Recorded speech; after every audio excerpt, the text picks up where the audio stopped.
Dito sa Pesos and Cents, we always talk about smart investing. And for us, smart investing means you diversify.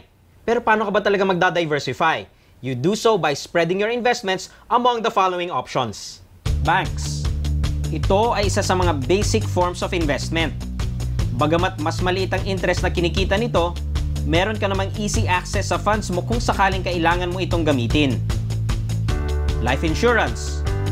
Ito ang investment na dapat lahat tayo meron para in case something happens, meron tayong maiiwan para sa ating mga mahal sa buhay. Real estate. Kung afford mo ito, go ahead. Maganda ang may sariling bahay or condo. Or pwede mo rin itong paupahan for extra income. Stock market.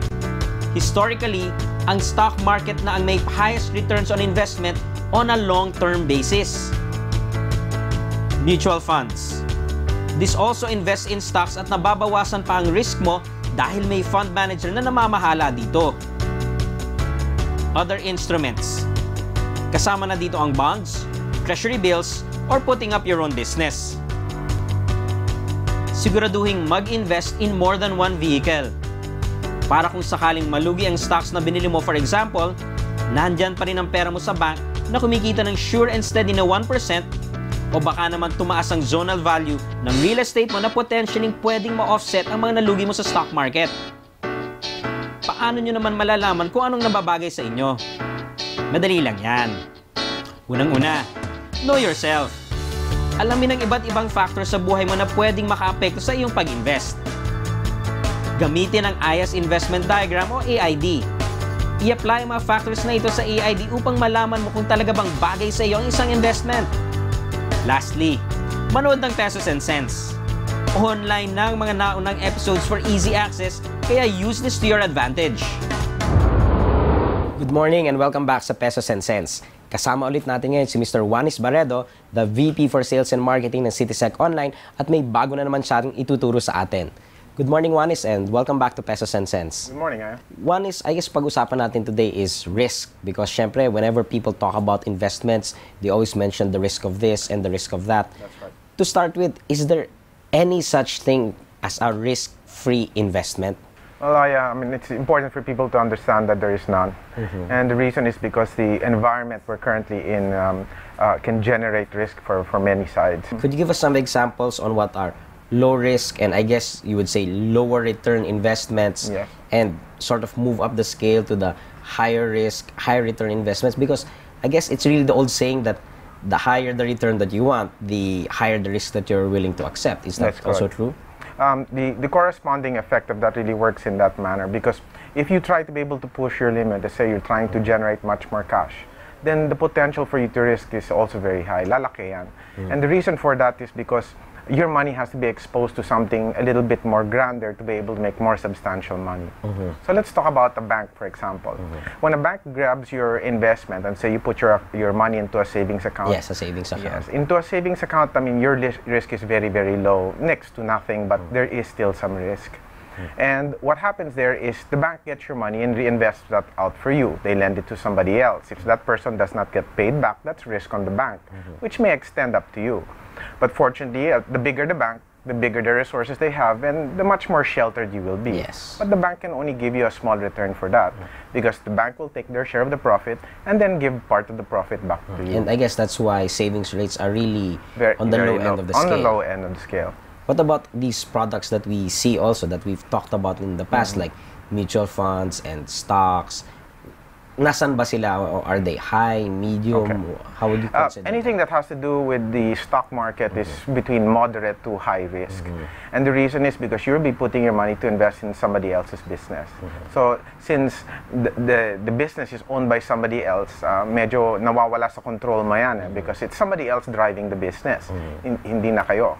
So what's happening in that particular end, the risk you're taking is the decisions they make. Tama ba or mali? And will it result to the after effect going into your direction or not? So it is moderate to high risk. How can you minimize it? Are there ways or techniques that people can sort of employ so that these risks can be, if not eliminated, at least minimized? Yes.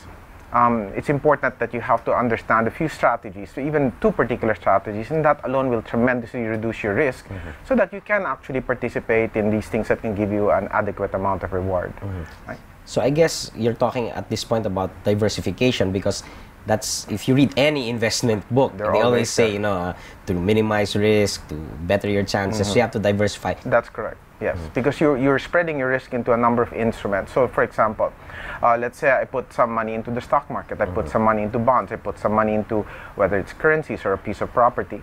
If something happens, let's say, to the stock market, it doesn't affect what you did in your property investment. If you put something to bonds, might actually go up while the stock market goes down. Yes. So there is a balancing effect, and it will minimize the damage that will come into your portfolio. Yes. You mentioned that there are 2 general strategies. What's the other? Well, the other strategy is called money management, or of course, fund managers like to call it asset allocation. In other words, all right, so I'm diversified into a number of holdings or instruments. Now, how much money do I put in one particular type of investment? Kasi naman, I'm sure if I have 5 different investments and then I put 90% of my money only into one, then that will not work out, because that's not really what you call diversified, because your concentration of your money is in that area. So dapat what you have to do is to be able to put, let's say, 20, if you have 5 issues, then what you do is you put 20% of that into one, another 20% into another 20%, so that you're relatively balanced into a wider degree of issues. Are there any sort of last tips or pieces of advice that you'd give to someone who, let's say right now, is starting out with his own small investment portfolio, as to how really can he go about, or where else can he learn about how to diversify and all of these things? Okay.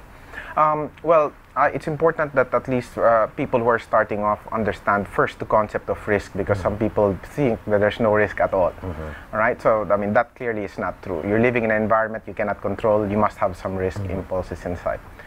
Second, you also have to understand that when you talk about diversification or money management, try to actively put, like I said, a minimum of 2 or 3 different types of investments as much as possible.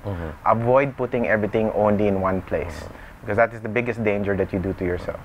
And then third, you have to create a discipline with yourself and keep yourself focused on what it is that you're doing. Don't get your emotions involved, because usually when you get excited, you're making a lot of money in one. The tendency for you is to put more money into that. Syempre, diba? Usually that happens. So dapat you gotta put your emotions in check naman, kasi you know you cannot let your emotions take control of you. So thank you again, Juanis. O ayan mga kapuso, pag-iisipan natin palagi na wala talagang wala talagang risk-free investment. Kung may mag-aalok sa inyo ng ganyan, medyo delikado na agad yan. Pangalawa, kailangan talaga natin mag-diversify. Mag-isip tayo ng iba't ibang investments, wag nating ilalagay sa isang bagay lamang. And of course, kailangan talaga ng disiplina. Hindi yan to one-time thing na pagpasok mo na, pwede mo nang kalimutan. So kung may tanong kayo tungkol sa pinag-usapan namin ni Juanis, pwede nyo ilagay yan sa aming Facebook page. Hanggang dito na lang muna si Juanis. Thank you again, Juanis. Kayo, wag muna kayong aalis, magbabalik pa ang Pesos and Cents. Kahit malapit nang matapos ang Season 1 ng Pesos and Cents, don't worry, nandyan pa rin ang aming Facebook page na open for your comments and questions. And of course, ang aming YouTube channel para makita at ma-review nyo ang aming mga naunang episodes. See you there!